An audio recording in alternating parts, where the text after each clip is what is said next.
Máis cousas, o Hotel Monumento San Francisco acolleu esta mañá a presentación da Guía Secreta de Santiago de Compostela para peregrinos, un libro editado por Volanda e escrito por Manuel Rodríguez que trata de achegar aos peregrinos os recunchos da nosa cidade.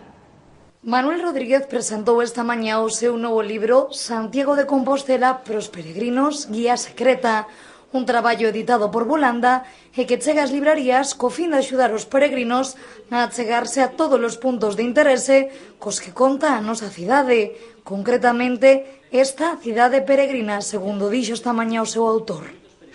E digo coa humildade, pero tamén ca forza, que debo dicilo, que esa guía non existía. Esa guía non existía. Existían guías maravillosas desde o século XIX dedicadas á cidade de Compostela sobre o seu excepcional patrimonio, pero a singularidade non estaba. A guía para os peregrinos, a guía da cidade dos peregrinos non estaba. Non estaba a guía da Catedral dos Peregrinos e non estaba a guía da cidade dos peregrinos. Un libro que nace despois do esforzo e de moita colaboración do autor con outras entidades. É xustamente o fruto deso, o froito deso, de moito esforzo, podo aseguralo, e tamén de moitísima ilusión. Eso a nivel persoal e tamén a nivel da propia editorial Volanda. Hai que esforzarse e hai que ilusionarse para que estes proxectos salgan adiante.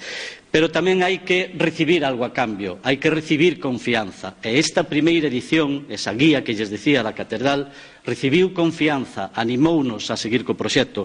Un libro que xa está á venda e neste acto tamén se presentou un novo dispositivo para móviles que nace co fin de achegar os puntos de interese aos que nos visitan a través dos seus smartphones.